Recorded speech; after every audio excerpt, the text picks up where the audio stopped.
yang tidak kelihatan, baik singgasana maupun kerajaan, baik pemerintah maupun penguasa. Segala sesuatu diciptakan oleh Yesus dan untuk Yesus. Yesus ada terlebih dahulu dari segala sesuatu dan segala sesuatu ada di dalam Yesus. Yesus kepala tubuh. Yesuslah kepala tubuh, yaitu jemaat. Yesuslah yang sulung, yang pertama bangkit dari antara orang mati, sehingga yang lebih utama dalam segala sesuatu. Maksud dari segala yang situ, diciptakan. ya, Yesus di sini posisinya firman. Pada mulanya adalah firman, firman bersama-sama dengan Allah, dan firman itu adalah Allah. Jadi segala sesuatu diciptakan oleh Allah melalui firman. Di Ibrani 1 ayat 2, pada zaman akhir Allah mengutus anaknya. Oleh anaknya Allah menciptakan segala sesuatu. Yohanes 1 ayat 3 juga, oleh firmanlah segala sesuatu diciptakan. Jadi gitu Pak, jadi kalau Bapak memahami dengan pemahaman sendiri, sah-sah saja. Karena di dunia ini ada 45.000 denominasi memahami Alkitab dengan pemahaman sendiri. Tanpa disadari, mereka telah menambahkan dan mengurangi dengan pemahamannya. Sehingga di Wahyu 18 ayat 4, semua pemahaman-pemahaman yang telah ditambah dan dikurang harus ditinggalkan. Kalau tidak, akan mendapat malapetaka dan tidak akan bisa masuk surga. Silakan Pak. Sekarang kita coba lihat di dalam Yohanes 1:1 ya. Oke. Dikatakan pada mulanya adalah firman, firman itu bersama-sama dengan Elohim dan firman itu adalah Elohim. Ia pada mulanya bersama-sama dengan Elohim. Segala sesuatu dijadikan oleh Dia dan tanpa Dia tidak ada sesuatu pun yang jadi dari segala yang telah terjadi. Jadi, klaimnya di dalam Yohanes 1 ini, segala sesuatu itu diciptakan melalui firman atau logos, betul? Ya, terus? Oke. Sorry Pak ya, karena saya nggak bisa menurunkan standar saya. Jadi yang saya ketahui, sedangkal-dangkalnya pengetahuan saya, kalau dikatakan en arche en hologos, kai hologos en proston theon, kai theos en hologos. Logos di sini, kalau kita lihat di dalam Perjanjian Baru berbahasa Ibrani, di sini dikatakan beresit haya hadafar. Yesus itu adalah logos atau dafar Elohim. Dokter Adi mungkin Willy turun dulu naik lagi kena. Willy turun dulu naik lagi, lanjut. Oke, mungkin Dokter Adi nggak asing dengan narasi-narasi logos atau dafar. Dokter Adi itu bukan lagi narasumber kekristenan yang masih awam gitu, yang baru-baru muncul. Udah lama Pak Dokter Adi ini berdiskusi. Kalau dikatakan Yesus adalah logos atau dafar Elohim, ya, kenapa kalau kita lihat ini pakai perbandingan ya? Ini kita pakai perbandingan nih. Kalau dikatakan di Kejadian 1 ayat yang ketiga, berfirmanlah Elohim, jadilah terang, lalu terang itu jadi. Ya. Genesis 1 ayat 23, justru Elohim di sini menggunakan amarnya. Amar Elohim bukan dafar Elohim. Kalau dikatakan wayomer Elohim, yehi or, wayehi or. Di sini menggunakan kata wayomer nih. Amar Elohim bentuknya, bukan dafar Elohim. Ingat, amar Elohim dan dafar Elohim adalah berbeda. Makanya kalau kita lihat dalam Septuagintanya pun, ya, di sini Hashem atau Tuhan itu menciptakan menggunakan eipen, ya. Eipen ini adalah kata kerja dari kata eipo. Sementara kata logos itu memiliki kata kerja legei. Nanti saya buktikan di mana ada kata legei yang bersumber dari kata benda logos, gitu. Pada saat Tuhan menciptakan terang, di Kejadian 1 ayat yang ketiga dikatakan kai eipen hoteos, geneteto pos kai egeneto pos. Di sini Tuhan menggunakan eipennya. Di sini Tuhan menggunakan eipo, bukan logosnya dalam menciptakan. Dan di sini Tuhan menggunakan amar Elohimnya, bukan dafar Elohimnya dalam menciptakan. Apa? Or, terang. Gitu Pak. Jadi klaim mengenai di dalam Kejadian 1 ya, bahwa Tuhan itu menciptakan menggunakan amar Elohim atau eponya theos, epohotheos. Sementara kalau kita lihat di dalam Yohanes pasal pertama butir pertama tadi, ada sosok Yohanes yang menuliskan kitab yang mengatakan segala sesuatu itu diciptakan menggunakan logos Tuhan. Gak masuk. Karena kenapa? Kejadian 1 ayat 3 pun gak ada firman yang berasal dari kata logos atau dafar di sana.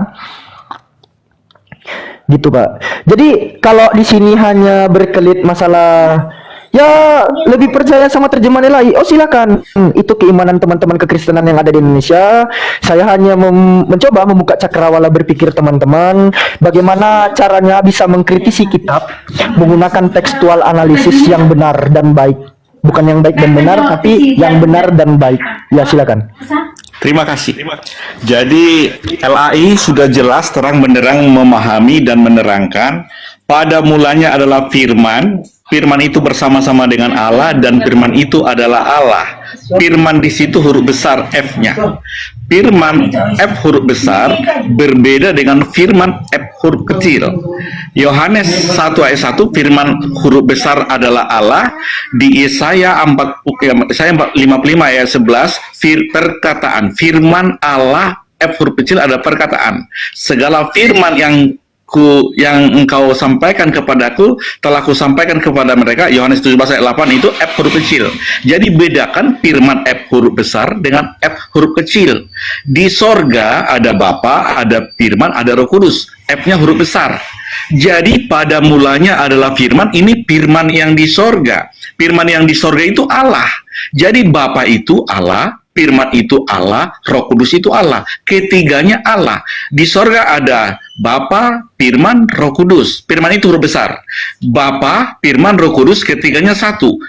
Ketiganya Bapa, ketiganya Allah, ketiganya Roh. Jadi Bapa adalah Allah, firman adalah Allah, Roh Kudus adalah Allah. Firman yang di sorga itulah yang telah menjadi manusia, yaitu anak tunggal Bapa. Yohanes 1 ayat 14. Jadi firman jangan dipahami hanya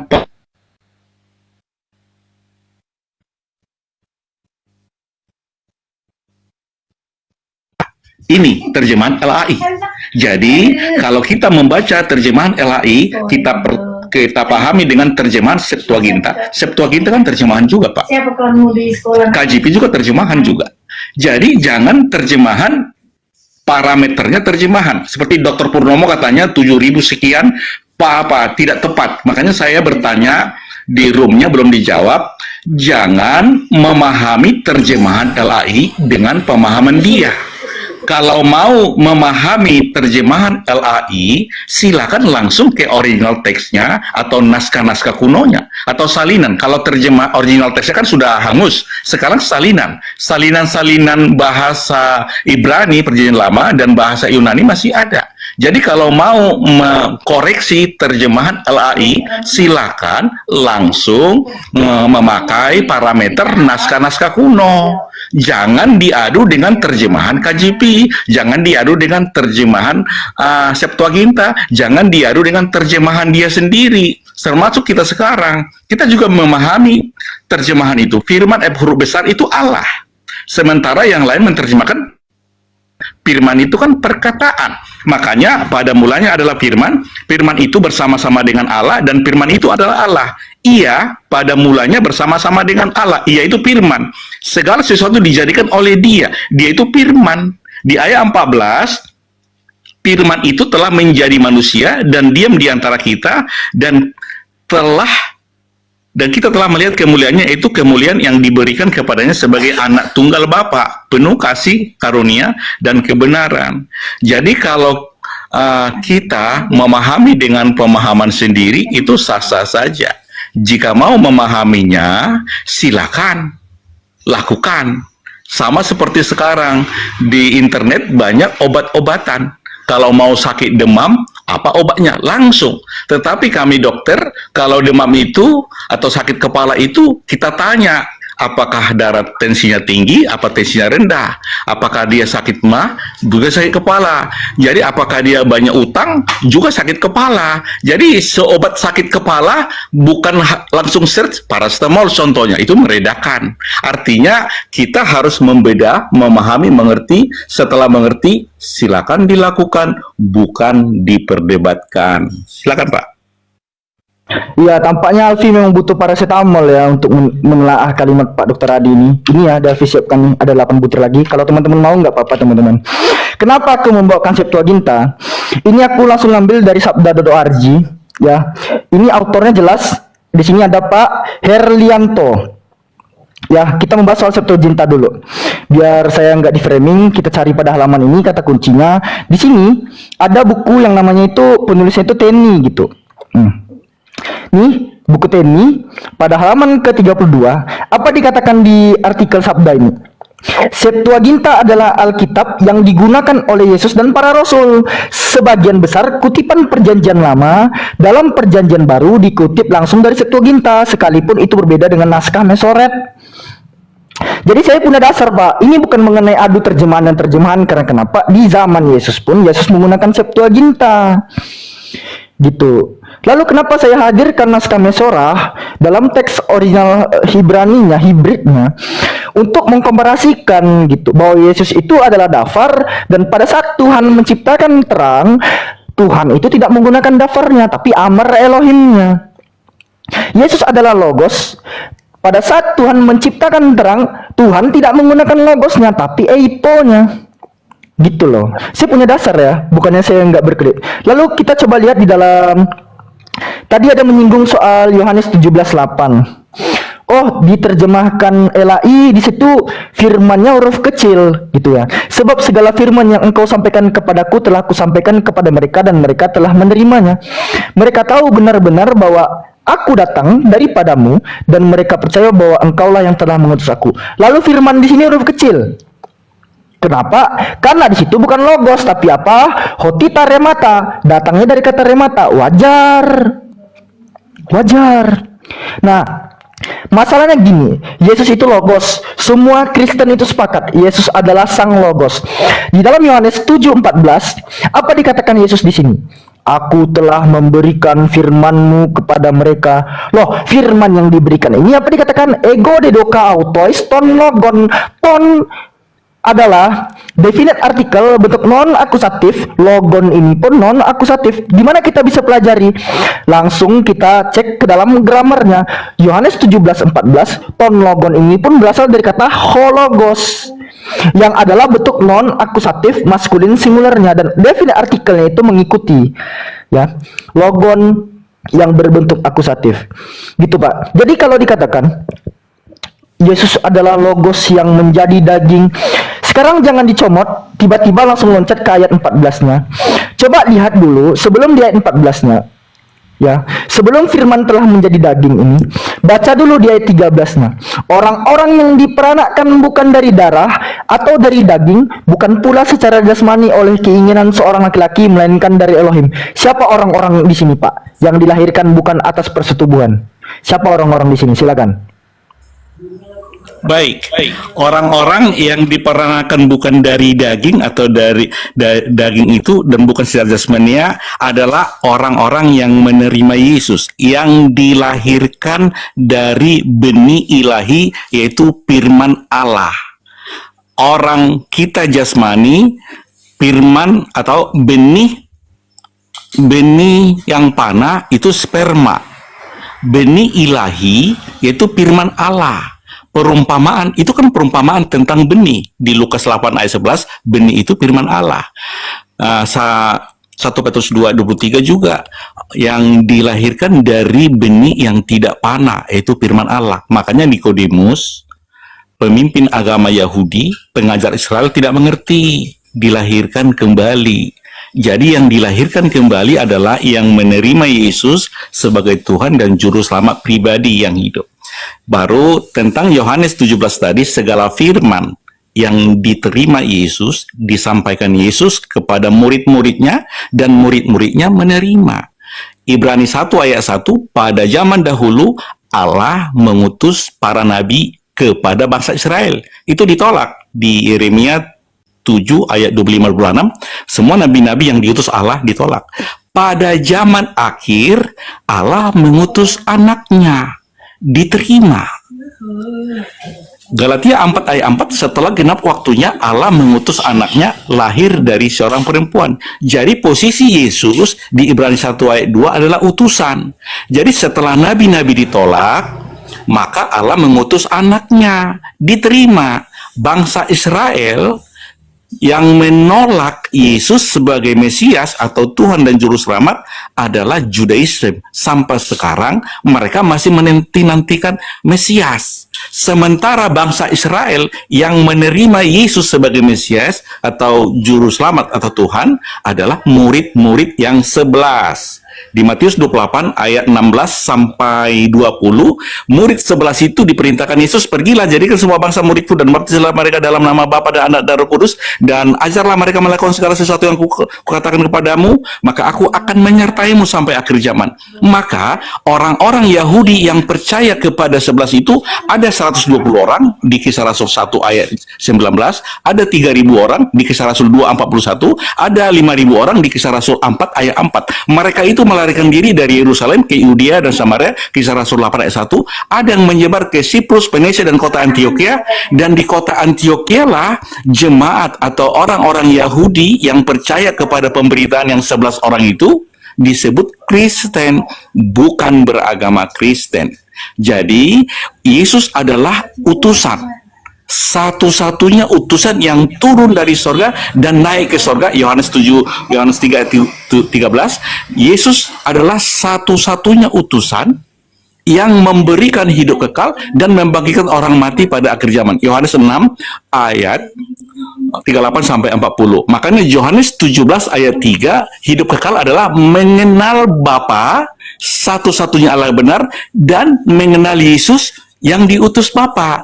Harus mengenal Bapa dan harus mengenal Yesus. Di Matius 11 ayat 27, yang tahu siapa Yesus hanya Bapa. Yang tahu siapa Bapa hanya Yesus. Dan orang-orang yang berkenan kepadanya untuk dinyatakan. Contoh, Yohanes Pembaptis tahu siapa Yesus ketika Bapa berkenan menyatakannya kepadanya. Di Matius 3 ayat 16-17. Inilah anak yang kukasihi, kepadanya aku berkenan.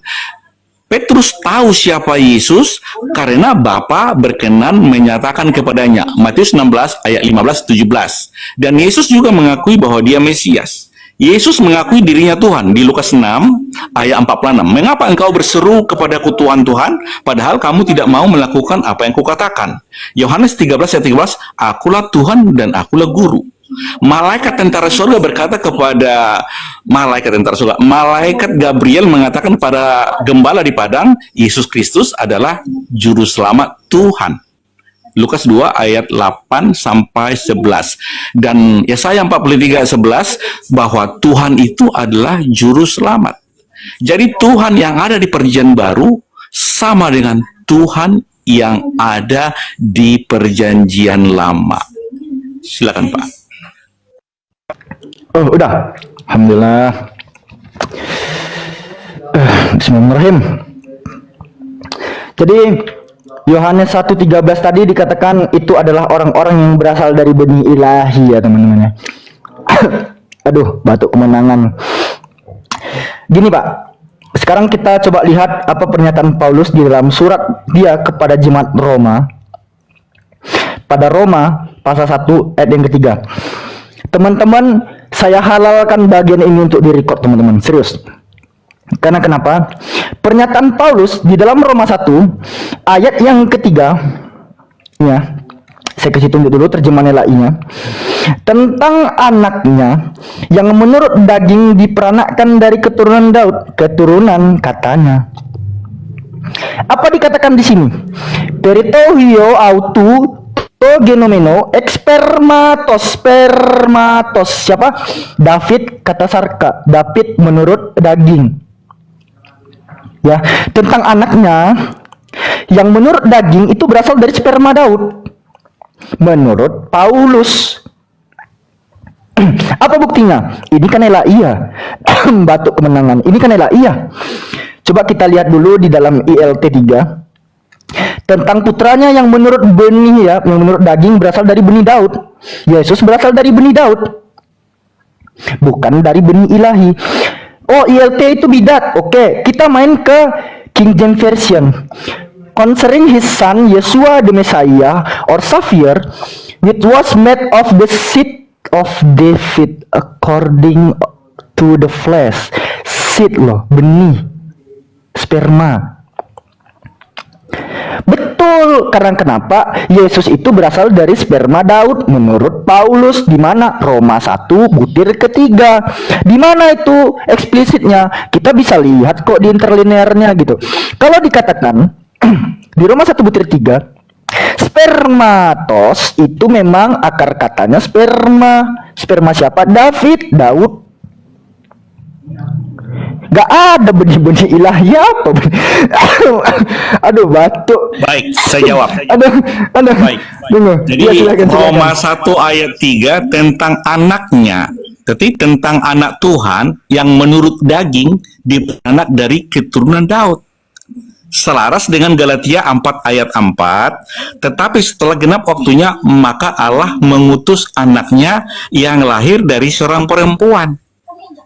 Jadi sesuai dengan Yesaya 9 ayat 56, seorang perempuan akan melahirkan anak laki-laki yang disebut Allah yang memiliki kerajaan selama-lamanya. Di Lukas 1 ayat 30 sampai 33, Maria akan melahirkan anak laki-laki yang bernama Yesus, disebut anak Allah yang maha tinggi, yang memiliki kerajaan selama-lamanya. Ibrani 1 ayat 8, menurut Allah, anaknya itu adalah Allah yang memiliki kerajaan selama-lamanya. Yeremia 10 ayat 10, Tuhan adalah Allah yang memiliki kerajaan selama-lamanya. Jadi sesuai dengan nubuatan bahwa perempuan akan melahirkan seorang anak laki-laki yang disebut Allah yang memiliki kerajaan selama-lamanya. Lalu di Yohanes 1 ayat 13 tadi yang kita kutip, di 12-nya dikatakan, tetapi semua orang yang menerimanya diberinya kuasa supaya menjadi anak-anak Allah, yaitu mereka yang percaya dalam namanya. Titik koma, orang-orang yang diperanakan bukan dari darah atau dari daging, bukan pula secara jasmani oleh keinginan seorang laki-laki, melainkan dari Allah. Di 1 Petrus 1 ayat 23, 1 Petrus 1 ayat 23, bahwa ada benih ilahi atau benih yang ini apa? 1 Petrus 1, sebentar.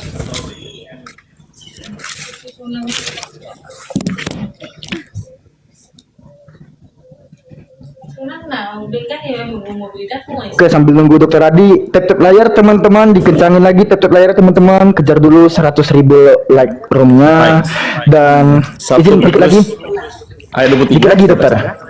Ya, Karena dikit kamu lagi. telah dilahirkan kembali bukan dari benih yang panah, tetapi dari benih yang tidak panah, oleh firman Allah yang hidup dan yang kekal. Jadi benih yang panah itu sperma, sementara benih yang tidak panah itu firman. Jadi setiap yang menerima Yesus, yang percaya kepada Yesus, dilahirkan dari benih yang tidak panah, yaitu firman.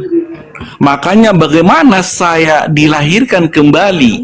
Nikodemus berkata di Yohanes 3 itu, bagaimana saya harus dilahirkan kembali? Apakah aku harus masuk ke rahim ibuku?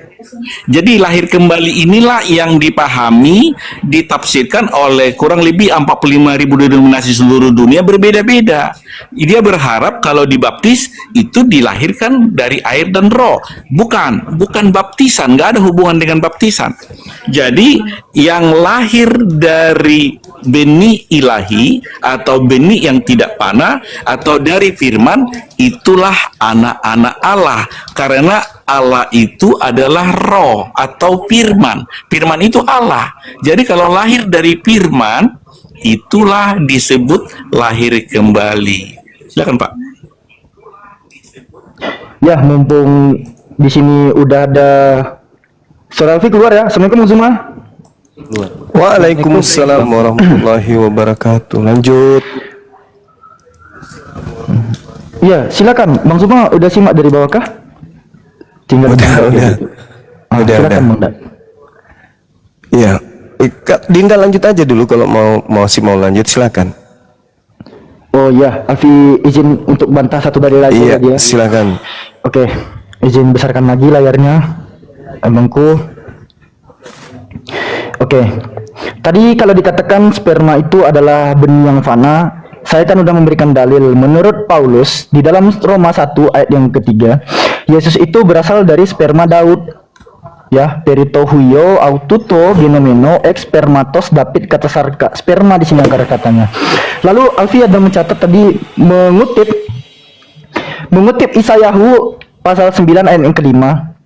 Kita langsung berangkat ke dalilnya karena ini seringnya diambil oleh teman-teman kekristenan sebagai nubuatan Yesus. Sebab seorang anak telah lahir untuk kita, seorang putra telah diberikan untuk kita, lambang pemerintahan ada di atas bahunya, dan namanya disebut sebagai penasihat ajaib, Ilah yang perkasa, Bapa yang kekal, Raja damai. Kan gitu ya. Pertama, Dokter Adi, ini bukan pertemuan kita yang pertama kalinya, tidak. Kalau dikatakan di sini, ki yelet yulat lanu, yulat di sini itu kan jelas dia adalah kalimat past tense tuh. Tapi kita nggak usah jauh-jauh main ke Hebrew-nya deh, ya. Ini kan Yesaya pasal 9 nih, Dokter Adi. Coba kalau kita pergi ke paling fundamentalnya, paling dasarnya, Yesaya pasal pertama ayat yang pertama, ya. Nubuatan tentang Yehuda dan Yerusalem itu mulai dari pasal 1 sampai pasal 12. Pasal 9 pun termasuk. Apa isinya? Penglihatan yang telah dilihat Yesaya bin Amos tentang Yehuda dan Yerusalem dalam zaman siapa? Uzia, Yotam, Ahaz, dan Hizkia, raja-raja Yehuda. Yesus sama sekali tidak hidup di zaman keempat raja ini tuh Pak Adi. Sementara penglihatan yang dilihat oleh Yesaya bin Amos ini terdapat di dalam zaman Raja Uzia, Yotam, Ahaz, dan Hizkia. Gitu. Yesus sama sekali nggak ada pada saat keempat raja ini menjabat sebagai raja-raja Yehuda, nggak ada. Jadi secara tidak langsung kalau ditarik ke Yesaya pasal 1 ayat yang pertama, gugurlah nubuatan tentang Yesaya pasal 9 ayat yang kelima itu. Tentang seorang anak telah lahir untuk kita. Kalau dikatakan lambang pemerintahan ada di atas bahunya, di mana pemerintahan Yesus itu? Ada nggak? Bahkan menjabat jadi ketua RT aja nggak pernah ya, setahu Alfi itu. Boleh saya jawab? Gitu loh, Pak Dokter Adi. Oh ya silakan. Nanti dilanjut Bang Zuma Boleh lagi ya. saya Mumpung Oke, ada sebelum Bang sama Alfi Pak ada Juma. tiga. Jadi di Silakan. Yesaya 1 ayat 1 memang penglihatan yang telah dilihat Yesaya bin Amos tentang Yehuda dan Yerusalem dalam zaman Raja Uzia, Yotam, Ahaz, dan Hizkia dan Raja-Raja Yehuda. Di Yesaya 2 ayat 1, firman yang dinyatakan kepada Yesaya bin Amos tentang Yehuda dan Yerusalem. Jadi ini nubuatan belum terjadi. Tapi karena ada kata telah berarti terjadi. Sekarang saya bertanya, di kitab Yesaya itu siapakah anak laki-laki yang disebut Allah, yang disebut Bapa yang kekal, yang memiliki kerajaan selama-lamanya, yang telah lahir di zaman Raja Yehuda, Uzia, Yotam, Ahaz, dan Hizkia. Silakan Pak, tunjukkan ayatnya.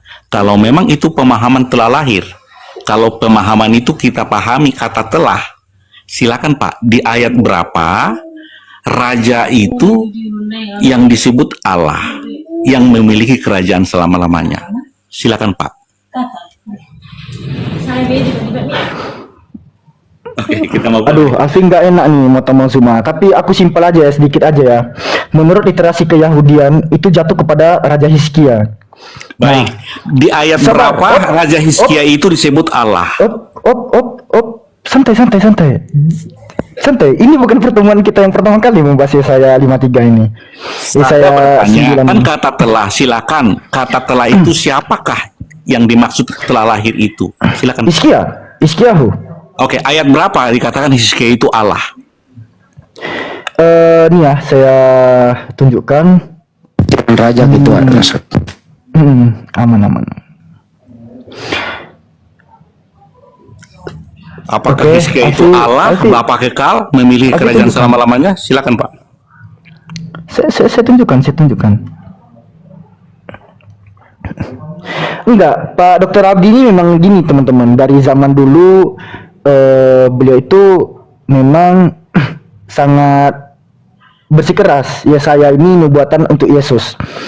Pertama kalau dikatakan Ki yelet yulat lanu benitan lanu. Pertama saya tunjukkan dulu nih Yesaya pasal 9 ayat yang kelima ya. Kalau dikatakan ki yelet yulat, di sini kan verbnya itu kita lihat ya. Verbnya itu pada aspeknya itu telah perfect dia. Dia itu sudah termasuk ke dalam kalimat past tense. Telah terjadi kata kerjanya. Terjemahannya tuh nggak salah tuh. Yang salah itu pada bait terakhirnya. Kenapa diterjemahkan sebagai Raja Damai? Sementara di ujung kalimat itu Syar Shalom. Syar Shalom itu Prince of Peace, bukan King of Peace gitu. Dan dengan lancangnya Elai membuat Yesaya 9 ayat yang ke-6 ini terjemahannya itu Raja Damai. Ya. Raja Damai ini datangnya dari mana? Padahal kalau kita lihat, gak ada kata melek di sini. Yang ada itu Syar Shalom. Syar itu pangeran. Makanya nggak salah kalau kita lihat di dalam King James Version pun dikatakan di dalam King James Version itu the Prince of Peace, bukan the King of Peace gitu. Nah, kenapa dikatakan pangeran? Kenapa nggak dikatakan raja? Karena memang pada saat ini yang telah lahir itu digelari sebagai pangeran, rajanya masih ada, Raja Ahas itu masih ada, gitu. Nah, menurut keyahudian, saya nggak jauh-jauh kok, karena ini bukan kitab saya. Dikatakan Rabbi Shlomo Yitzhak mengenai Yesaya 9 ayat yang ke-6 ini, butiran ke-6 ini, jatuhnya siapa? Ke Hezekiah name, the Prince of Peace, sin peace and truth will be in his day. Bukan kata Alfi. Bukan kata Alfi, tapi kata Rasi. Siapa Rasi? Rabbi Shlomo Yitzhak. Nah, oke, tampaknya kita akan mengulangi cerita yang sama, Dokter Adi. Barangkali Dokter Adi ingin berdiskusi sama Bang Zuma lagi. Pertanyaan Tapi saya belum terjawab. Di mana tertulis di zaman Yesaya ada seorang anak yang disebut Allah memiliki kerajaan selama-lamanya? Itu kan nubuatan. Tapi kalau telah lahir, silakan. Di mana? Kalau ada tunjukkan, kalau ada bilang tidak ada. Izin menengahi bentar Pak Dokter Adi, itu sudah overlap ya. Anda mempertanyakan yang tidak ada tertulis. Itu penafsiran yang Anda pastakan. Pak Dito, Silakan sebentar. Gurunda. Pak Dito, Assalamualaikum kami warahmatullahi bicara, wabarakatuh. kami diskusi. Pak Dito, tenang. Pak Alpi mengatakan telah lahir, berarti sudah ada lahir. Saya hanya bertanya, kalau menang telah lahir, tunjukkan datanya di mana. Kalau ada, kalau nggak ada, tidak ada. Jadi saya katakan itu nubuatan, bahwa anak laki-laki disebut Allah memiliki kerajaan selama-lamanya, itu nubuatan tentang Yesus. Maria melahirkan anak laki-laki bernama Yesus, disebut Di mana Yesus anak Allah dikatakan Bapa yang yang kekal? memiliki kerajaan selama-lamanya, di tertulis mana di Yesus Lukas dikatakan 1. Bapa yang kekal?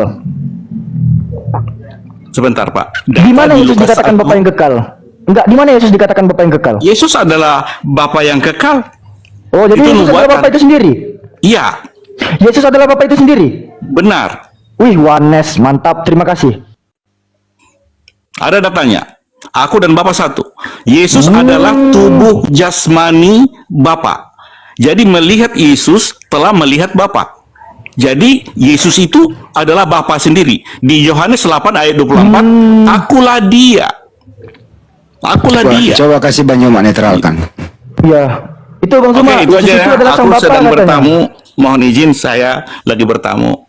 Lain kali kita diskusi Jangan lagi ya. jangan dinetralkan kalau bukan dari Kristen. Mesti yang netralkan itu dari Kristen. Siapa ini pendeta nih? Ini ntar dulu ini apa Iya. pendeta yang mau nantang Banyuma? Silakan lanjut. Ya, jadi tahta itu ada dua. Tahta oleh penguasa maut dan juga tahta yang berkuasa atas surga. Kalau dikatakan Yesus berkuasa atas surga, itu bullshit. Itu dibatalkan sendiri oleh Bible. Di dalam 1 Korintus 15 nomor 28. Tetapi segala sesuatu telah ditaklukkan di bawah Kristus, maka ia sendiri sebagai anak akan menaklukkan dirinya di bawah dia, dan yang telah menaklukkan segala sesuatunya di bawahnya, supaya Allah menjadi semua di dalam semua. Jadi Yesus itu tidak kekal. Dia hancur, lebur, yang kekal hanya Allah. Sedangkan kalau dikatakan bahwa penguasa kerajaan maut, itu betul Yesus. Itu betul. Jadi penguasa kerajaan maut itu Yesus. Tapi Yesus yang mana dulu? Ini perlu diperbaiki dulu pikirannya Dr. Adi yang tadi itu. Ya, Yesus itu penguasa kerajaan, tapi kerajaan maut. Yesus yang mana dulu? Yesus yang datang dengan nyala api. Di Wahyu 19 dulu. Sabar ya Bang ya, sabar. Kalian kan penyembah Yesus Kristus kan? Nanti saya jelaskan bahwa hanya ajaran setanlah yang ingin menyamai kemudian pencipta langit dan bumi dengan melantik yang bernama Yesus yang bukan pencipta ini sebagai tandingannya. Sabar. Duduk yang cantik. Di dalam kitab saudara Wahyu 19 nomor 12, dan matanya bagaikan nyala api, dan di atas kepalanya terdapat banyak mahkota, dan padanya ada tertulis satu nama yang tidak diketahui oleh seorang pun kecuali dia sendiri. Lalu kemudian di 2 Tesalonika 1 nomor 7, dan untuk memberikan kelegaan kepada kamu yang ditindas, dan juga kepada kami pada waktu Yesus, Tuhan Yesus dari surga menyatakan dirinya bersama-sama dengan malaikat-malaikatnya dalam kuasanya di dalam api yang menyala-nyala. Jadi dari sini saja gambaran terhadap apa yang Anda sembah itu nampak kelihatan. Lalu kemudian di dalam Wahyu 20 nomor 14, lalu maut dan kerajaan maut. Jadi ada kerajaan selain dari kerajaan surga, ada lagi satu kerajaan, yaitu kerajaan maut. Itu dilemparkan ke dalam lautan api. Itulah kematian yang kedua, lautan api. Jadi memang ada yang disebut kerajaan maut. Nah, kalau Anda lihat di kitab saudara, siapakah penguasa maut ini? Iblis. Karena anak-anak itu adalah anak-anak darah dan daging, maka ia juga menjadi sama dengan mereka dan mendapat bagian dalam keadaan mereka, supaya oleh kematian Yesus dimusnahkan oleh dia, yaitu iblis yang berkuasa atas maut. Yesus bukan raja di surga. Di mana Yesus jadi raja? Di kerajaan maut. Siapa yang berkuasa atas kerajaan maut? Jawab aja sendiri. Ya, Yesus itu memang raja, tapi dia raja di kerajaan maut. Itulah Yesus yang kalian sembah. Sedangkan Yesus anak Maria itu bukan raja. Kemudian ada wakil iblis yang mencoba untuk menipu dengan menggunakan kitabnya orang Yahudi di dalam Yesaya 9 nomor 6. Ini Dr. Adi kalau dengar saya ya membahas kitabnya Yahudi, khususnya Yesaya 9, Anda harus memulainya dari data nomor 1. Jangan comot dan jangan gila permanen. Pada saat Yesaya itu diwahyukan kepada Yesaya, itu masih kurang lebih 600 tahun baru Yesus lahir. Sedangkan yang lahir pada saat itu adalah Hezekia. Catat itu baik-baik. Jangan kau klaim. Kalau kau katakan di mana Hezekia digelari kemudian Allah yang kekal. Saya tanya juga, di mana Yesus digelari Allah yang kekal? Hah? Yang mati kemudian ditombak. Mana ada raja kekal itu mati dia? Enak kali ngambil kitabnya orang, seenak perut. Di situ diterangkan bahwasanya kalau mau membahas tentang Yesaya 9, baca dari nomor 1. Bangsa yang berjalan di dalam kegelapan telah melihat terang yang besar. Mereka yang diam di negara kekelaman atasnya terang telah bersinar. Engkau telah menimbulkan banyak sorak-sorak dan sukacita yang besar. Mereka telah bersukacita di hadapanmu seperti sukacita di waktu panen, seperti orang bersorak-sorak di waktu membagi-bagi jarahan. Sebab kuk yang menekannya dan gandar yang ada di atas bahunya serta tongkat si penindas telah kau patahkan seperti pada hari kekalahan Midian. Ini apa yang siapa yang dinubuatkan ini? Siapa yang membebaskan Bani Israel seperti masa ketika kemudian Bani Israel lepas dari penindasan Midian? Ada Yesus melepaskan penindasan Bani Israel terhadap penindasan Roma terhadap Bani Israel? Ada? Tidak ada. Sedangkan yang dimaksud adalah oknum yang sama seperti ketika dia kemudian melepaskan penindasan terhadap bangsa Israel dari bangsa kerajaan Midian. Apakah Yesus pernah melakukan itu? Tidak pernah. Apakah pada saat Yesaya menuliskan suratnya ini Yesus sudah ada? Enggak ada. Yang ada pada saat itu adalah Hezekia. Hezekia pada saat menerima wahyu si Yesaya, Hezekia telah lahir dan di situ dia masih bayi.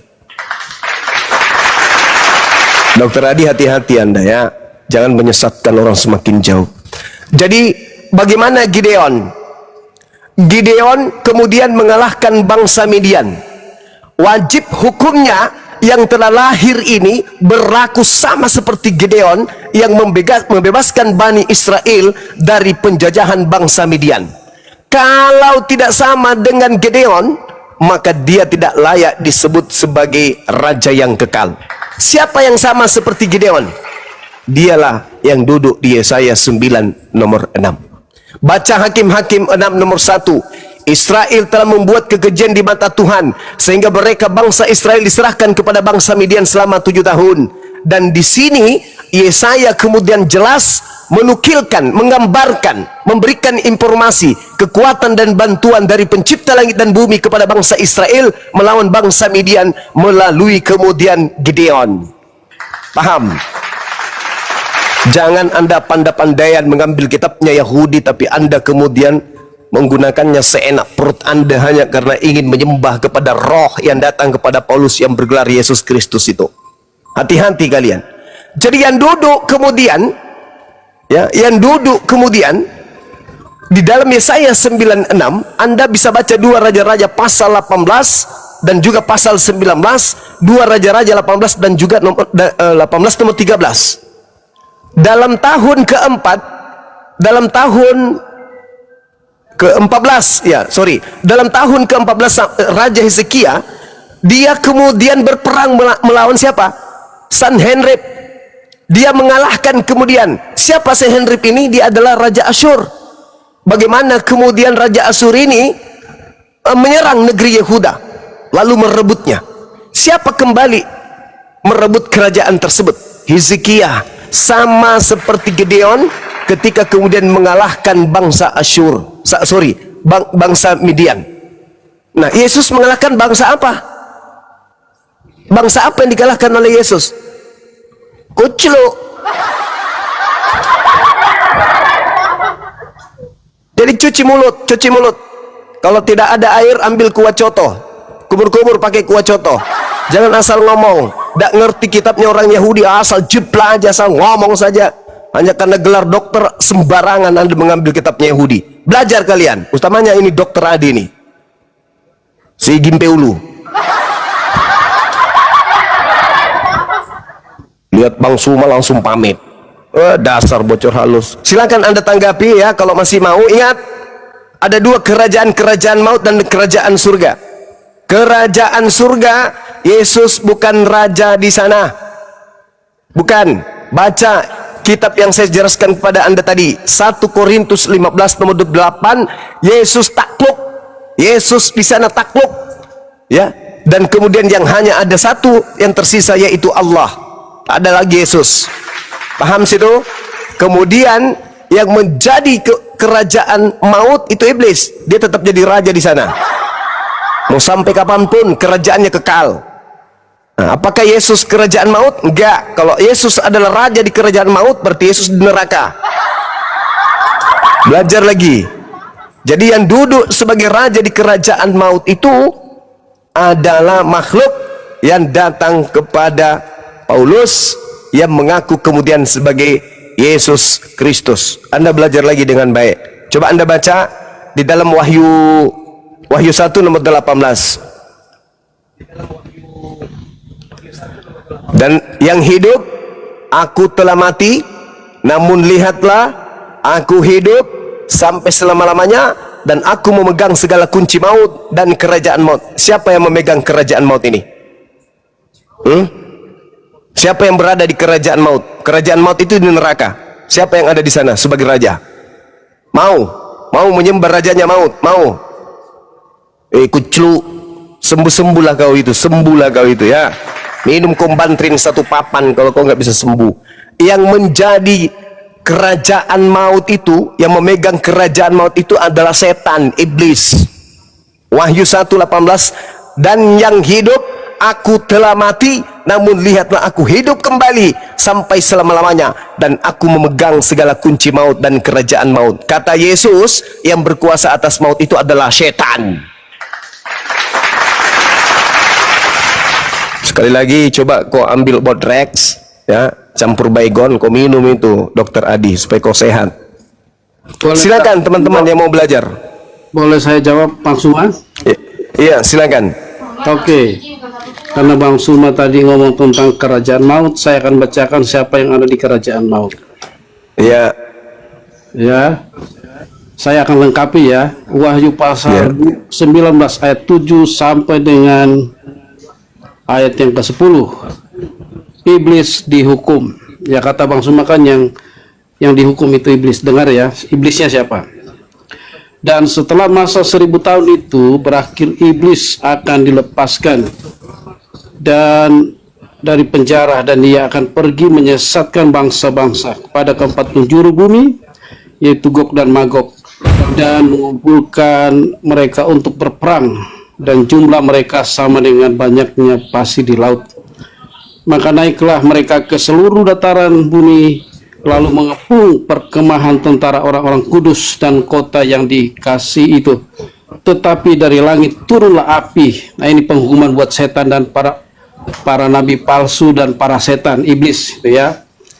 Tetapi turunlah api menghanguskan mereka, dan iblis ini ya, iblis yang menyesatkan mereka dilemparkan ke dalam lautan api dan belerang, yaitu 4 binatang dan nabi palsu itu. Nanti saudara semua jelaskan nabi palsu ini siapa, dan nabi palsu itu, dan mereka disiksa siang malam sampai selama-lamanya. Silakan Bang Suma. Oke, baik. Saya jelaskan tentang nabi palsu. Ya. Iya. Yeremia 23 diterangkan tentang nabi palsu. Jelas di sana ketika berbicara tentang nabi-nabi palsu, ya, dikatakan gini. Ya, dibaca, jangan dibaca, benar.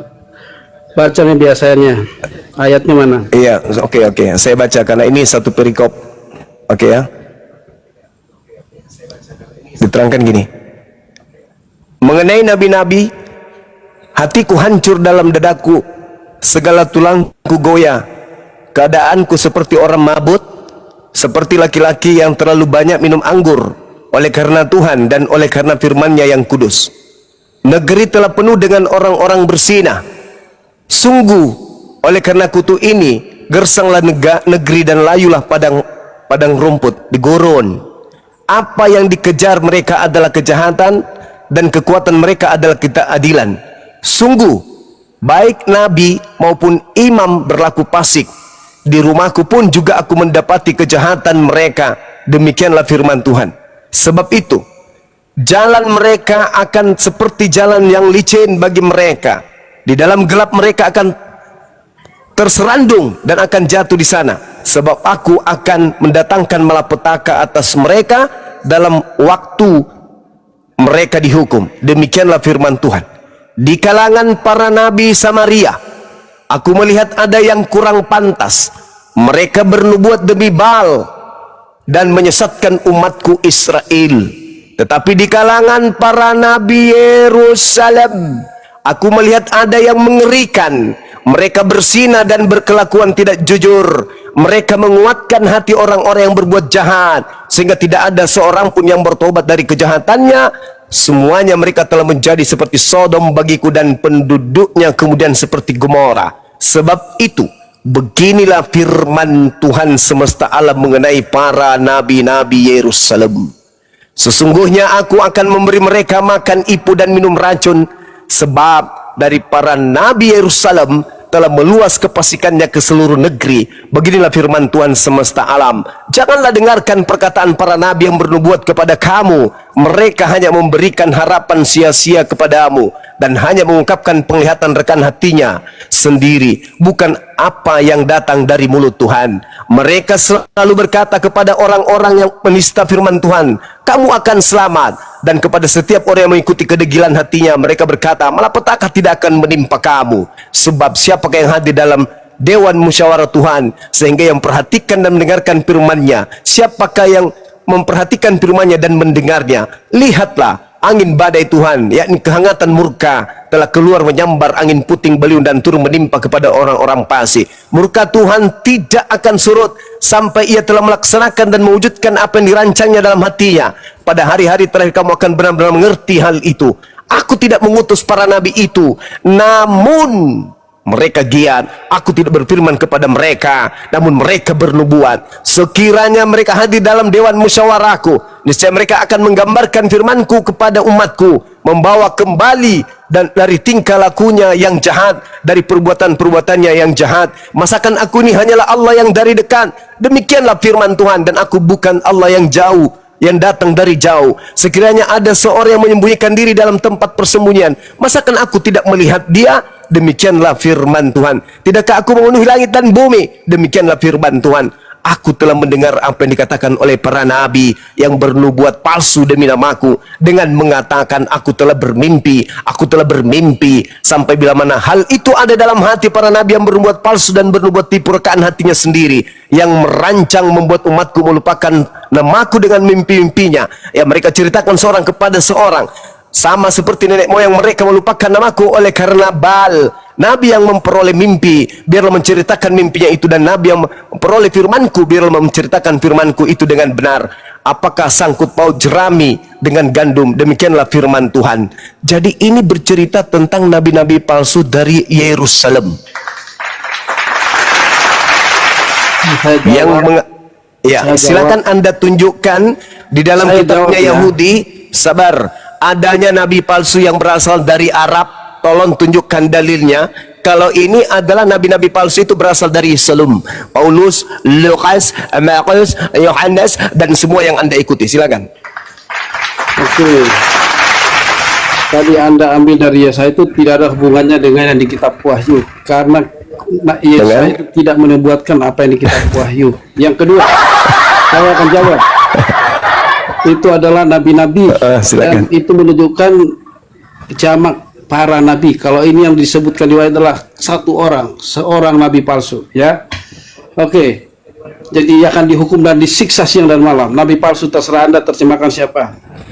Oke ya. Yang kedua, kalau Anda bilang bahwa Yesus itu tidak berkuasa di surga tapi di neraka, saya akan bacakan ayatnya. Anda kan tidak punya dalil. Anda hanya menyatakan sesuatu yang tidak ada dalilnya. Sekarang saya buktikan dalilnya bahwa Yesuslah yang berkuasa di surga. Dengar. Lalu aku melihat, ya ini Wahyu pasal 19. Lalu aku melihat surga terbuka. Sesungguhnya ada seekor kuda putih, dan ia yang menungganginya bernama Yang Setia dan Yang Benar. Ini Yesus. Nanti saya akan buktikan. Ia menghakimi dan berperang dengan aku. Wahyu ini firman Tuhan. Ini digenapi karena dia akan datang sebagai hakim. Wahyu ini firman Tuhan. Dan matanya bagaikan nyala api, dan di atas kepalanya terdapat banyak mahkota, dan padanya ada tertulis suatu nama yang tidak diketahui seorang pun kecuali ia sendiri. Dan ia memakai jubah yang telah dicelup dalam darah, dan namanya ialah Firman Allah. Yesus itu adalah Firman, kalam Allah. Dan semua pasukan yang di surga, ini kalau Anda bilang tadi di neraka, ternyata Anda salah baca mungkin ya. Dan semua pasukan yang di surga, bukan di neraka ini ya, di surga. Semua pasukan di surga mengikuti dia, Itu sebabnya dia digelar yang termulia di dunia dan termulia di akhirat. Jadi itu ya dan amin. Mengikuti dia, mereka menunggang kuda putih dan memakai lenan halus yang putih bersih. Dan dari mulutnya keluarlah sebilah pedang tajam yang akan memukul segala bangsa. Dia raja nanti, ya. Dan ia akan menggembalakan mereka dengan gada dan besi, dan ia akan memeras anggur dalam bilangan anggur, yaitu kegeraman murka Allah yang maha kuasa. Jadi siapa yang selama ini menghina dia, nanti mereka akan rasakan siksaannya nanti di akhirat. Dan pada jubahnya dan pahanya tertulis suatu nama, yaitu Raja segala raja. Itulah yang dibuatkan di Yesaya. Dia disebut sebagai Raja segala raja, ya, Raja segala raja dan Tuhan di atas segala Tuhan. Siapa itu? Dia adalah Yesus yang dinubuatkan di Yesaya, yang kemudian dalam penebusannya menjadi manusia. Kenapa harus menjadi manusia? Yang gohir ini harus dihubungkan dengan yang goib. Bagaimana caranya menghubungkan yang goib dengan yang gohir? Harus ada yang berwujud yang suci yang juga dari Allah sendiri. Itulah kalamnya. Dan itulah Isa Al-Masih atau Yesus. Dari yang goib terhubung dengan yang gohir. Jadilah kemudian manusia itu kembali kepada fitrahnya yang dipenuhi dengan Roh Kudus. Jadi setiap yang percaya kepada Kristus dipenuhi dengan Roh Kudus, itulah yang dari tadi dibahas antara dokter siapa tadi, dokter dengan Dokter Gila, bahwa Nikodemus itu tidak paham apakah harus lahirkan dari kandungan lagi. Itu bukan lahir dari kandungan, tapi lahir dari roh. Bukan diperanakan lahir dari daging, tapi dari roh. Dari roh. Jadi semua yang mau masuk ke dalam kekekalan, semua kita yang berwujud hari ini, termasuk Bang Suma yang berwujud hari ini, untuk masuk ke dalam kekekalan, kita perlu wujud yang namanya wujud yang mulia, wujud surgawi. Siapa yang wujud surgawi? Siapa yang pernah menawarkan tentang wujud surgawi?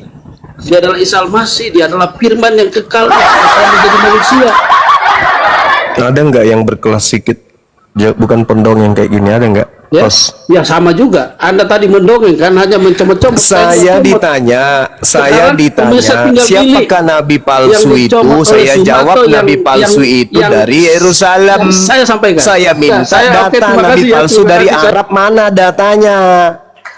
Saya buktikan Paulus dari Yerusalem, penulis kitab Wahyu dari Yerusalem. Anda membaca data-data dari nabi palsu malah. Kuclu otak tinggal seupil otak, udah termakan sama lemak. Saya bertanya loh, ketika Anda bertanya siapa nabi palsu itu, saya katakan kitab Yeremia 21, nabi palsunya itu adalah nabi-nabi yang berasal dari Yerusalem. Anda menuduh nabiku, maka saya minta nubuatan nabi palsu itu dari Arab, mana dalilnya? Malah baca kitab mimpi. Cerdas sedikit napa teman-teman? Katanya anak-anak Tuhan. Kok kayak anak hantu? Saya minta dari kitab Anda loh. Anda sudah bawa senjata. Dari kitabnya Yahudi Anda pegang, kitabnya orang.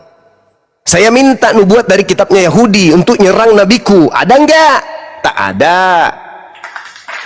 Saya minta kitab dari Romawi, dari Yunani, nyerang nabiku, ada enggak? Enggak ada juga. Malah entah kemana-mana kitab Wahyu dibawa. Saya yang lebih dulu tadi membaca kitab Wahyu itu, dan matanya bagaikan nyala api, dan di atas kepalanya terdapat banyak mahkota, dan padanya ada tertulis satu nama yang tidak diketahui seorang pun kecuali Yesus. Saya yang duluan membaca itu. Yang saya tanyakan, nabi palsu kan berujung di sana terkait dengan Tuhan yang Anda sembah. Ya, saya kan tadi sudah mengatakan 1 Korintus 15 nomor 28. Yesus takluk, hancur dia, takluk dan hanya ada satu, yaitu Allah. 1 Korintus 15 nomor 28. Bahkan saya katakan Wahyu 1 nomor 18, aku memegang segala kunci maut dan kerajaan maut. Ini siapa yang memegang kerajaan maut? Ini siapa? Bukankah Yesus sendiri mengatakan di Yohanes 14, Yohanes 12, penguasa dunia, penguasa maut, penguasa dunia itu sudah datang. Siapa dia? Iblis. Berarti yang di Wahyu 1 nomor 18 itu siapa? Jawab sendiri. Kan lawak-lawak kalian ini.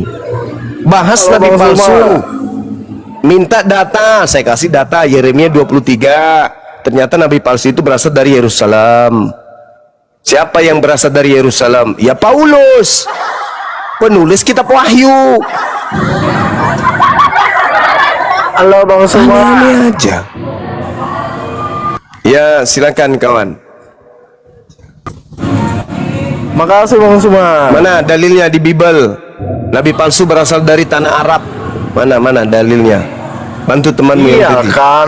kan ibaratnya dikatakan sama di kitab-kitab terdahulu tahu sama Injil bahwa dikatakan bahwa Arab karena nabi bahwa keturunan Nabi. karena di dalam kitabnya orang Yahudi nabi palsu itu berasal dari Yerusalem. Silakan. Itu dikatakan ibaratnya di Taurat sama di Injil bahwa dikatakan di situ bahwa nabi-nabi itu berasal dari keturunan Ishak bukan dari Ismail. Nah, Muhammad itu mengaku dari keturunan Ismail. Dari situ kan sudah bisa dibuktikan bahwa nabi palsu itu kan dari Mana dalilnya?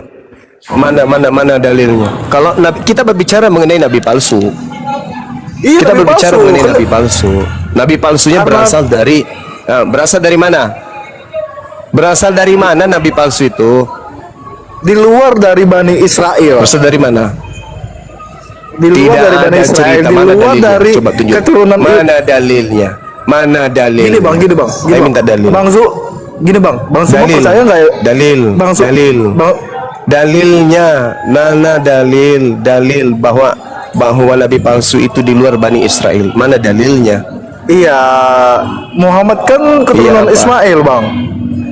Muhammad Saya sendiri. tidak berbicara mengenai Nabi Muhammad. Saya berbicara mengenai nabi palsu. Tolong tunjukkan di dalam kitab yang Anda ambil dari agama lain itu Ya, itu sudah bahwa menjuru ada ke nabi nabi palsu palsu, dari Bang. Arab. Mana dalilnya? Ya itu dalilnya bahwa itu menjuru ke nabi palsu bahwa keturunan nabi itu dari keturunan Ishak bukan dari Ismail. Mana dalilnya? Mana dalilnya?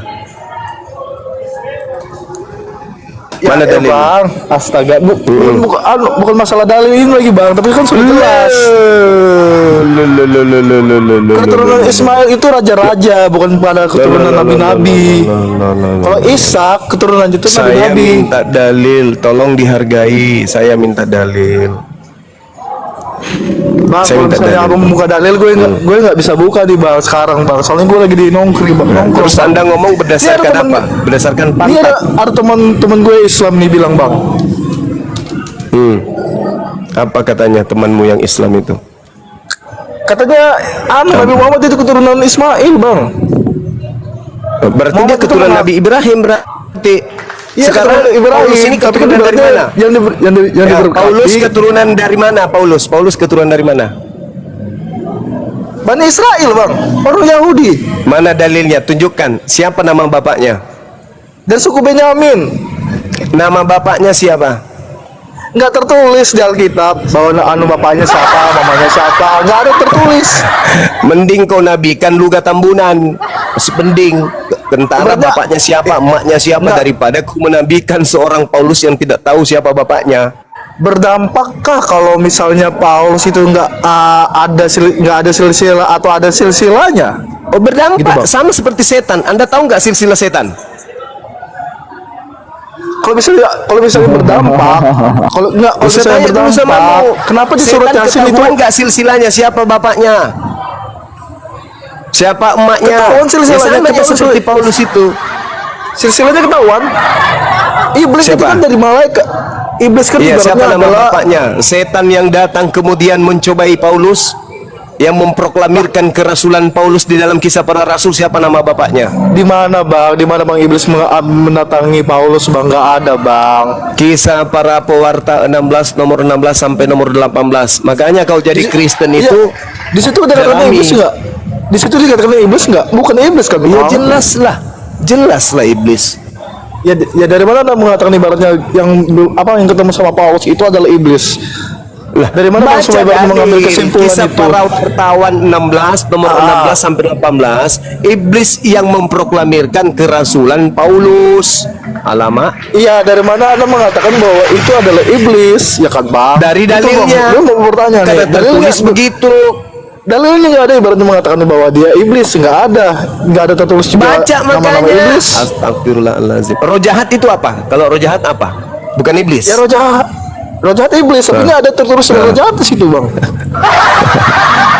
Anda pernah baca nggak? Udah gue pernah baca tapi gue lupa bang, tapi gue paham intinya bang. Intinya di situ bang. Udahlah kawan, Yesus udahlah sih- kawan. Mending besok Gimana, kamu Bang? jualan ayam potong di pasar. Jangan ikut dialog di agama kalau nggak ada senjata. Kasihan Ya Kristen enggak, lain Bang. Kasihan. Kagak lah bang, kagak bang. Ibaratnya kan ini kayak sharing ilmu juga. Ibaratnya kalau misalnya abang percaya ibaratnya agama Islam itu emang benar kan harus diwartakan loh. Sama ibaratnya kayak Kristen, ibaratnya kalau misalnya gue ibaratnya yakin sama agama Kristen harus diwartakan juga, gitu bang. Nggak apa-apa Ya ini ibaratnya saya dalam-dalam kayak gini. katakan bahwa yang datang memproklamirkan kerasulan Paulus itu setan. Iya bang, anunya nggak tertulis kayak gitu bang. Loh, Udahlah. Kisah para pewarta bab Gue turun 16. dulu bang, Oh ya, baca Ini ada ya. di urusan situ. nih. Baca di sana ya, baca di sana. Rasulmu itu diproklamirkan sama juru bicaranya, roh jahat. Tuhan, Anda sudah mengakui roh jahat itu adalah iblis.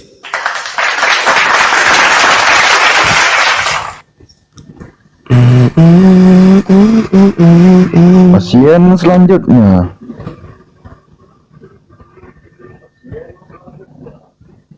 Ya, Ini kok mereka ini kok diskusi gak pakai data ya? Ini Razata ini Islam kayaknya bang. Bang Razata monitor bang Razata.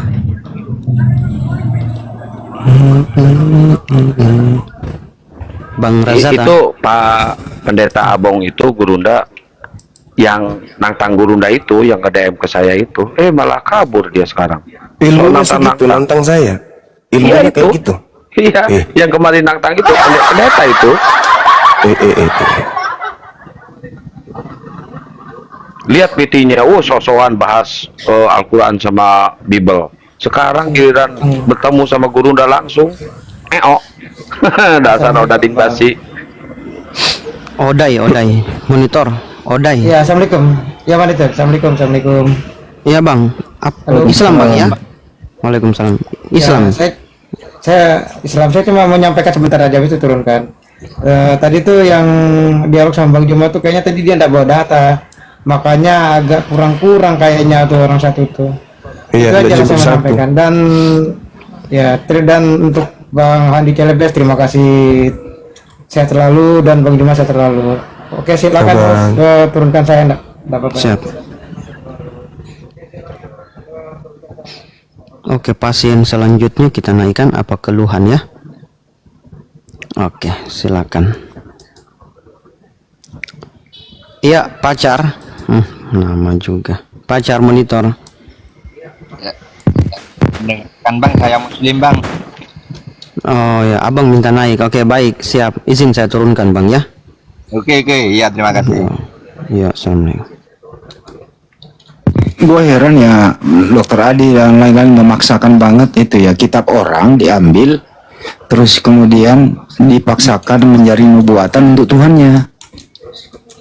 Bagaimana mungkin Tuhan yang dinubuatkan gitu? Tuhan dinubuatkan lahir, terus kemudian setelah dicek nggak ada yang memenuhi syarat, dan di situ juga telah lahir.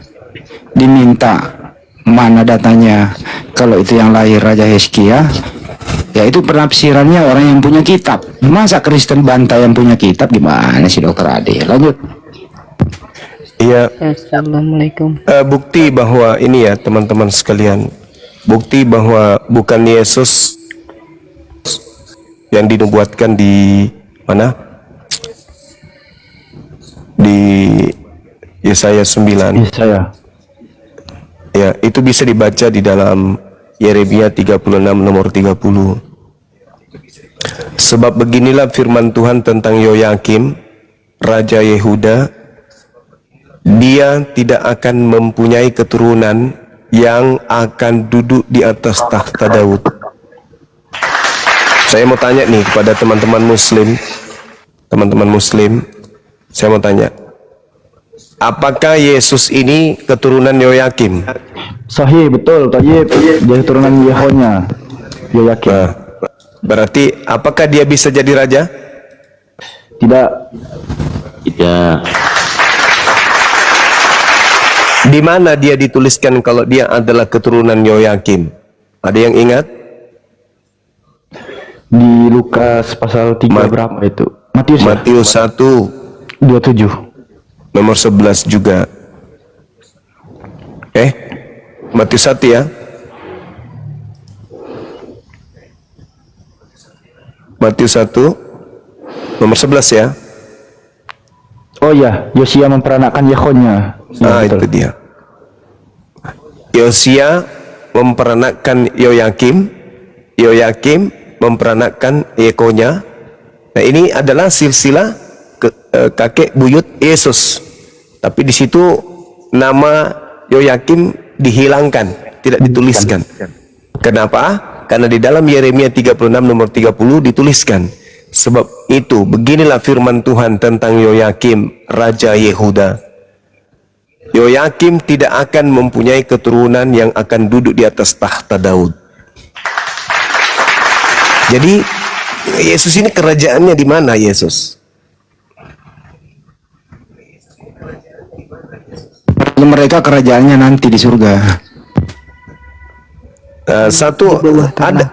Ada kerajaan, dan rajanya itu mungkin yang diduga Yesus, yang menurut Yesus asli itu palsu. Karena kan dikatakan bahwasanya kerajaan maut itu kan neraka. Nah, mungkin dia rajanya di situ, mungkin. Ya. Nah, kalau yang Ibrani, 2 Ibrani udah, 2 Ibrani. Iya betul. Ibrani 2. Ya, Ibrani 2:14. 14. Mantap, ingatannya bagus. Nah, gitu. Jadi kalau Yesus yang penyesat itu, waalaikumsalam warahmatullahi wabarakatuh. Waalaikumsalam. Nah, itu Bang, bisa. Bertanya.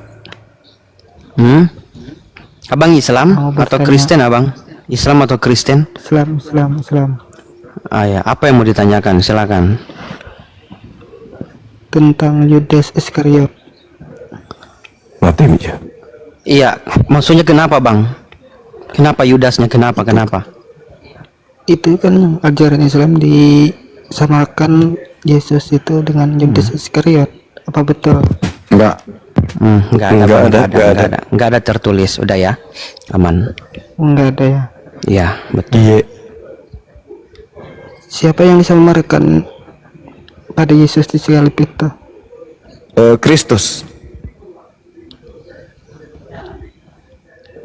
Berdasarkan Bibelnya Kristen, Kristus, Bang. Kalau di agama Islam, siapa itu? Tidak disebutkan di dalam Al-Quran. Oh, tidak ya. Iya. Makasih, Abang. Tapi di Al-Quran ciri-cirinya di Al-Quran yang disalib itu anak durhaka. Itu. Ya, betul. Membenci ajaran para nabi, membenci rasul-rasul, memusuhi Allah, itulah yang disalib. Orang yang terkutuk ya, Gurunda ya. Iya. Di dalam Al-Quran surah Al-Ma'idah. Wih, mantap, ada hoi. Oi, ya, silakan. Di atas mau diskusi atau mau ngujar, oi? Diskusi ini mau serius atau mau lucu-lucuan atau Silakan. Silakan kalau mau serius, silakan. Gini Oi, topik apa yang kau kuasai Oi? Jadi diskusi dua arah. Apa kira-kira bahasannya? Itu Oi, lanjut. Tidak, lebih ke yang tadi itu yang belum dijawab sampai selesai tadi sama siapa, Alfi sama Ferry. Tapi kok nggak mau dua arah loh? Tapi belum kau jawab tadi. Aku kan nanya Yesus di mana? Silakan aja Oi, apa yang kau mau tanyakan ini? Nanti Gurunda. Iya, pertanyaan tadi itu siapakah penolong? Maksudnya yang bawa nanti ke surga nanti siapa? Di Muslim itu siapa? Ya Allah ya Rabbi. Ya baik. Ya, itu harus ditahu kan maksudnya. Ya, Siapa tahu ada mualaf. Silakan Gurunda, Fadol Gurunda. Gurunda kah yang bawa? Apa itu? Tidak connect juga Gurunda ini. Iya, lagi ada telepon, ada yang mau mualaf katanya. Aku jabat. Iya, gimana? Gini. Di api Jabar Gurunda ada yang mau syahadat? Ya itu dia mau. Gurunda. Iya. Tadi pertanyaan Kak Alfi seperti begini yang saya katakan, yang saya maksud tadi, penolong atau yang bawa ke surga nanti siapa di Muslim itu siapa? Penolong yang membawa ke surga. Iya, yang mempertemukan dengan Sang Pencipta siapa nanti? Nabi Muhammad lah, siapa lagi? Siapa? Nabi Muhammad. Nabi Muhammad yang bawa umat Muslim bertemu dengan Sang Pencipta ke surga. Iya. Beliau yang membawa. Muhammad sekarang di mana? Nabi Muhammad di alam barzah. Bukan di surga. Surga belum ada orang yang di surga sekarang ini, belum ada. Nanti keluar dari kubur baru orang dihakimi untuk ditentukan dia ke surga atau di neraka. Yesus itu tidak ke surga, Yesus itu ke langit, Cak Ayu.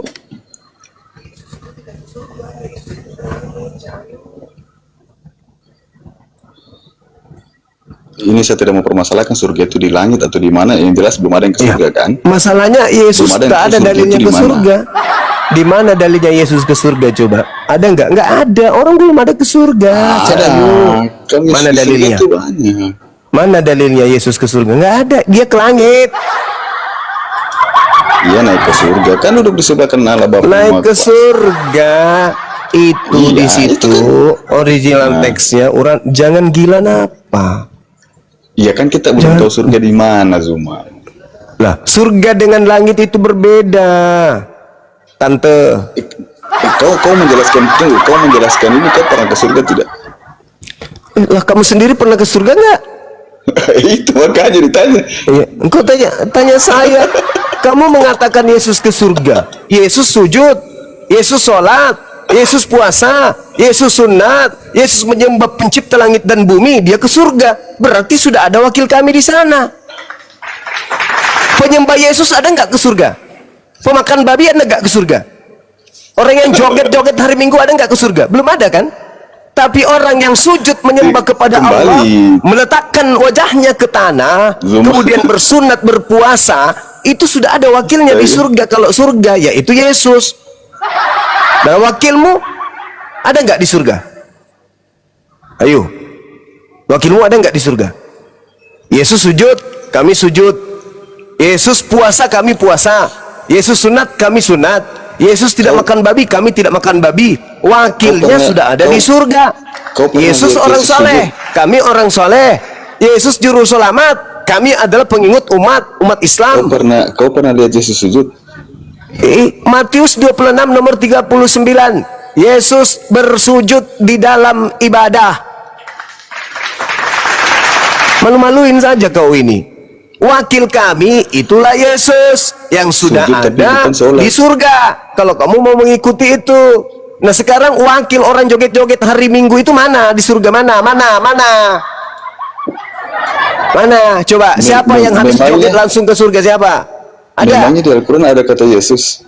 La haula wala quwata illa billah. Anda membawa Yesus ke surga. Saya katakan, kenapa Yesus ke surga? Karena dia sujud, menyembah kepada pencipta langit dan bumi. Karena dia puasa, karena dia tidak makan babi, karena dia sunat. Makanya dia dibawa ke surga. Nah, kami juga sama dalam beribadah, kami sama seperti Yesus. Nah, kamu sendiri wakil orang joget-joget hari Minggu ada nggak? Berarti kamu menyembah Yesus ini sekarang? Alamak, menyembah Yesus pula. Yesus tidak menyembah Yesus, Pano. Terus kenapa tahu lagi dia? Terus ada nggak Yesus menyembah Yesus? Ada nggak Yesus menyembah Yesus? Yesus menyembah kepada pencipta langit dan bumi, kawan. Kami menyembah pencipta langit dan bumi. Kamu menyembah Yesus, ada nggak wakil penyembah Yesus ke surga? Ada nggak? Ada nggak? Ada nggak? Ada nggak? Ada nggak? Ada nggak? Ada nggak? Ada nggak? Ada nggak? Ada nggak? Orang menyembah Yesus terangkat ke surga, ada nggak? Enggak ada. Tapi penyembah Allah yang maha suci lagi maha tinggi sudah ada wakilnya di surga. Namanya siapa? Yesus. Masih mau datang besok? Masih mau bergoyang dia? Kami sujud dalam ibadah. Yesus sujud dalam ibadah. Wakil orang yang bersujud kepada pencipta sudah ada di surga katamu, yaitu Yesus. Nah, wakil orang joget hari Minggu ada nggak? Ada nggak di surga wakilnya? Ada nggak? Kena ginjalmu kan? Diajak diskusi baik-baik tak mau. Iya, tadi kan saya diskusi baik-baik. Kau lari ke Yesus. Lah, tadi Anda bertanya Nabi Muhammad kemana katamu? Siapa yang membawamu ke surga? Orang yang mempraktekkan menjadi orang soleh, wakilnya Yesus sudah ada di surga. Yang ditanyakan ini penolongmu siapa? Enggak usah penolong-penolong. Kalau kami di Islam, kawan, dengar. Di Islam dengar. Qul in kuntum tuhibbunallah fattabi'uni yuhibbukumullah wa yaghfir lakum dzunubakum wallahu ghafurur rahim. Jelas itu. Itu udah final. Yesus kemudian sujud dalam beribadah. Yesus itu seorang yang soleh. Yesus itu anak yang soleh. Yesus itu orang muslim, bukan kafir dia. Dia bukan Kristen. Yesus itu muslim. Wakil orang muslim sudah ada di surga, namanya Yesus. Wakil orang kafir ada nggak di surga? Ada nggak? Ada nggak? Jantungmu pindah ke kanan bukan? Pandai-pandaian. Yesus itu orang muslim. Yesus itu orang soleh. Wakil orang soleh sudah ada di surga. Loh, saya yang bertanya samamu karena pertanyaanmu sudah kujawab. Saya bertanya, wakil orang yang berjoget ria di hari Minggu itu di surga siapa? Ini penolongmu siapa nanti mau siapa ini? Kami tidak butuh penolong karena kami sudah tahu kemana kami pergi. Loh, Yesus sholat, Yesus puasa, Yesus bertauhid. Siapa? Lucu ente ini. Kau bertanya tentang itu, sedangkan kamu keropos. Ditanya, siapa penolongmu nanti? Coba. Ayo, siapa penolongmu? Orang yang joget-joget di hari Minggu, bermujizat pakai nama Yesus, bernubuat pakai nama Yesus, mengusir setan pakai nama Yesus, penolongnya siapa? Ini terserah, ya sudah. Lu turun, cari gereja, temui pendeta, turunin celananya, celap, jarimu jilat. Mudah-mudahan otakmu bisa berfungsi lagi setelah menjilat kemudian rasa keju atau rasa coklat. Udah dibilang siapa kemudian yang mewakili kamu di surga? Kami sudah ada. Wakil kami sudah ada. Siapa? Yesus. Bukankah Yesus itu yang menjadi gaunganmu? Keselamatan karena kami sudah ada di surga, yang penolong kami ada di surga. Nenek lu kiper. Yang ada kamu diusir. Enak aja ngomong. Yesus sudah di surga. Lalu kamu di surga juga. Jangankan masuk ke surga, di dalam kitabnya orang Yahudi Yesaya 52 nomor 1, Haram hukumnya orang Kristen masuk ke kota suci Yerusalem. Paham? Jangankan masuk ke Yerusalem, masuk ke dalam bait sucinya orang Yahudi saja haram hukumnya Kristen itu. Mana dalilnya? Yeskel 44 nomor 9. Boro-boro mau ke surga ente, mimpi aja lu siang-siang.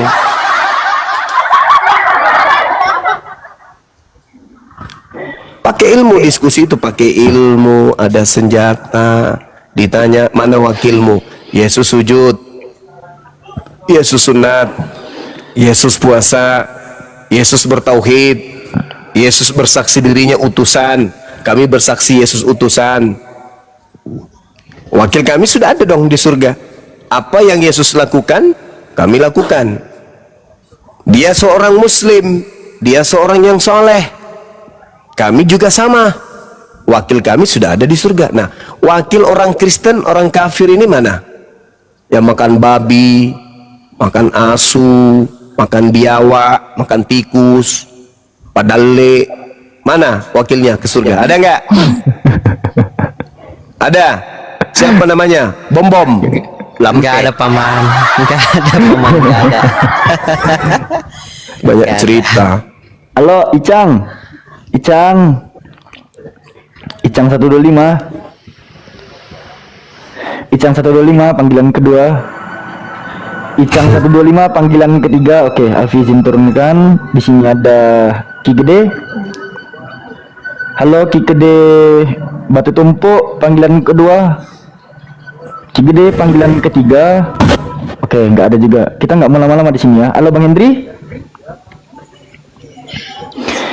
Bang Hendri Kamba. Hendri Kamba yang mau syahadat udah syahadat ya, belum ya? Masih nunggu ya? Belum, masih bercanda di sana belum. Nanti saya kabari kalau udah. Saya pantau Komal saat HP saya. Baik, Bang Hendi. Pak Mahful Lohen. Pak Mahful Lohen. Panggilan kedua Pak Mahful Lohen. Panggilan ketiga nggak ada juga. Oke. Lendir biawak. Aneh-aneh nama orang. Lendir biawak. Lah Allah la quwata illa. Lendir biawak. Astagfirullahaladzim. Naik ini nggak ada suara. Turunin aja lah.